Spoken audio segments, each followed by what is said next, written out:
زید صاحب شوگر کو پھر کنٹرول کس طرح کیا جائے اور اسے کیسے ریورس کیا جا سیکتا ہے؟ پہلی بات تو میں وہی بار بار عرض کرتا ہوں، آپ کے ناظرین سے بھی یہ بات کروں گا کہ اگر آپ ڈائبٹک ہیں تو اور آپ ایلوپیتھک میڈیسن کے پھکے مار رہے ہیں اور اس کے باوجود بد پرہیزی کر رہے ہیں تو اپنے ساتھ ظلم کر رہے ہیں. اپنی غذا کو فوری طور پر سادہ کر دیں. ٹھیک ہے. سب سے پہلا اصول ہے سادہ سے مراد وہی والی غذا ہے جو ہمارے بڑے کھایا کرتے تھے. بالکل دیسی کھائیں، انرجی والی چیزیں کھائیں، سادہ کھائیں. اس میں سے جو علم غلم ہے وہ نکال دیں. ٹھیک. چینی بھی صرف ریفائنڈ جو ہے نا وہ اپنی مائنس کر دیں. میٹھا مائنس کرنے کے لیے میں نہیں کہتا. ٹھیک. میٹھا جو قدرتی میٹھا ہے نا سورس والا جو وہ پھلوں کے ذریعے آتا ہے یا مطلب سبزیوں میں یا دوسری چیزوں میں، وہ نہیں مائنس کرنا ہے. بیکری آئٹمز جو ہے نا شوگر نہیں کنٹرول ہونے دیتی. آپ دیکھیں کہ پچھلے 10-15 سالوں میں جو جتنے بھی کاروبار گرو کیے ہیں اس میں فارمیسی اور بیکری ہے. ہاں جی، بیکری، فاسٹ فوڈ، یہ سارے. ہاں جی، اور بیکری اور فارمیسی کا آپ دیکھیں ایک ایک آؤٹ لیٹ کتنا مہنگا بن رہا ہے، کتنا گرو کر رہا ہے. بالکل. یہ بھی ایلوپیتھک ملٹی نیشنل کمپنیوں کے دھندوں کی ایک سازش ہے. آپ دیکھ لیجئے کہ جو ہمارے لائف سٹائل میں موڈیفکیشنز کی ہیں نا اس سے دوائیں زیادہ بکنا شروع ہو گئی ہیں. اس کو مائنس کرنا چاہیے. کولڈ ڈرنکس، جو کولڈ ڈرنکس کا بے تحاشا استعمال ہے نا وہ بہت خطرناک ہے. اور یہ جو زیرو کے نام پر بک رہی ہیں برانڈز وہ ان کے لیے اور زیادہ خطرناک ہے. اور تو اور میں اپنی ہربل میڈیسن والے لال والے شربت کی بھی بات کروں گا. وہ بھی آ رہا ہے نا شوگر فری کر کے، وہ بھی خطرناک ہے. اس کے اندر پرزرویٹیوز ہیں، رنگ ہے، خطرناک والے رنگ ہیں اور خطرناک چیزیں جو شوگر کے پیشنٹ کے لیے بالکل بھی ٹھیک نہیں ہیں. ٹھیک ہے. اسی طرح شوگر فری آپ نے دیکھی ہوں گی مٹھائیاں ملتی ہیں، شوگر فری آئس کریم ملتی ہے، وہ اصلی والی سے بھی زیادہ خطرناک ہے. ان چیزوں سے اوائڈ کرنا چاہیے. ریفائنڈ آئل اور بناسپتی ان کے لیے ٹھیک نہیں ہے. ٹھیک ہے. ایک ٹائم تھا کہ ان لوگوں نے ہمیں کہا کہ جی دیسی گھی ٹھیک نہیں ہے، تو دیسی گھی کیونکہ شریانوں میں جم جاتا ہے تو لہٰذا یہ اب آپ نے بناسپتی کھانا ہے. پھر اس کے بعد ریفائنڈ آئل کے مختلف طریقے بتا کے سمجھا کے کرنا شروع کر دیے. اور جو بھتاخور سائنسدان ہیں جن کو ملٹی نیشنل کمپنیاں دیتی ہیں وہ ریسرچ بھی شو کر دیتے تھے ہمیں.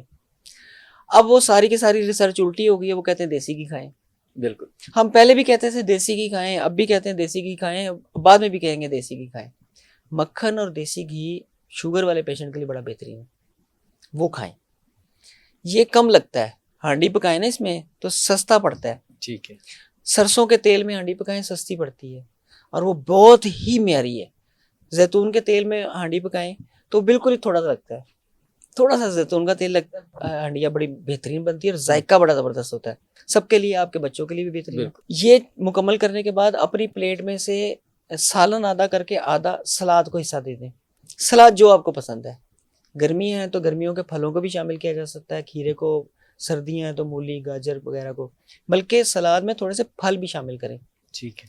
مطلب جو بھی اس وقت سستا پھل ہے جو فراوانی کے ساتھ آیا ہوا ہے، تو مطلب جیسے امرود ہے اس کو شامل کریں، انار کو شامل کریں، انگور کو شامل کریں، سیب کو شامل کریں، پپیتے کو شامل کریں، گرمے کو شامل کریں، خربوزے کو شامل کریں سلاد کے طور پر. وہ مزے والا کام بھی ہوتا ہے. چنے کو ابال لیں، سرخ لوبیا کو ابال لیں، وہ باؤل ایک بنا لیں، تو اس سے شوگر کنٹرول رہتی ہے اور جسم میں جان آتی ہے. مین اصول یہ ہے کہ کھاتے پیتے رہنا ہے اور جسم میں جان رہنی ہے اور شوگر نہیں بڑھنے دینی، سپائک نہیں ہونے دینے. جتنا سفید چینی اور نمک کے بارے میں کمپین چلتی ہے یہ اس سے زیادہ خطرناک ہے. سفید آٹا گٹ ہیلتھ کا بیڑا غرق کر دیتا ہے. ٹھیک ہے. اور ڈائبٹک کے لیے تو یہ سچ ڈبل زہر ہے. وہ دیسی گندم کا آٹا لیں، کوئی اتنا زیادہ فرق نہیں پڑتا قیمت میں. نارمل تھوڑا سا مطلب پورے مہینے میں اگر پورا گھر بھی کھائے نا تو میرا خیال ہے 1000 سے 1500 روپے کا فرق پڑے گا. بالکل، اس سے زیادہ نہیں پڑتا.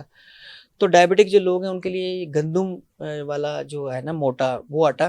اور میں یہ کہتا ہوتا ہوں کہ بلکہ جب اس کو آٹے کو چھانتے ہیں نا گوندنے سے پہلے، ہماری بہنیں جب چھانتی ہیں خواتین، تو جو اس کا چھان وہ ڈائبٹک پیشنٹ کے پیڑے میں شامل کر لیں. ٹھیک ہے.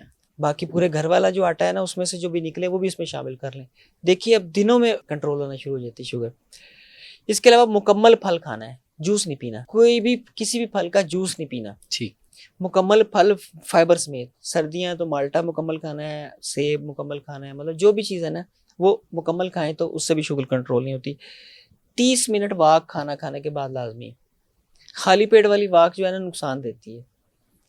لوگ میں نے دیکھا ہے کہ وہ بھوک لگانے کے لیے واک کرتے ہیں، وہ غلط ہے. کھانا جب کھا لے ڈائبٹک تو تب واک کرے، اور کم از کم 30 منٹ، ٹھیک ہے. اس کے وہ بہت بہتر ہے. نیند اپنی پوری کریں، اسٹریس کو کم رکھیں تو شوگر کنٹرول رہتی ہے. یہ بہت اہم چیز ہے. اور سب سے اہم چیز، اسکرین ٹائم کم کریں. ہمارا پوڈ کاسٹ یہ دیکھنے کے بعد اپنا موبائل آج بند کر دیں، پھر کام بند ہو جائے گا. نہیں، ناظرین کے جو ڈائبٹک ہیں ان کو اسکرین ٹائم بہت زیادہ اسٹریس ڈیولپ کرواتا ہے. آپ نے دیکھا نا، اب تو نئی نئی ایپ ہیں، گیمز ہیں، جو ڈیزائن اس طرح سے کی گئی ہیں کہ وہ بندہ ایڈکٹ ہو جاتا ہے. اور اسکرین ٹائم بڑھنے سے نیند کا کوالٹی ٹائم متاثر ہوتا ہے. نیند کا کوالٹی ٹائم ہوتا ہے رات کو 10-11 بجے سے لے کے تہجد سے فجر تک کا، بس اسی دوران باڈی میں ریپیئرنگ ہوتی ہے. جو اس دوران سو جائے اس کی شوگر مینیج رہے گی. ٹھیک ہے.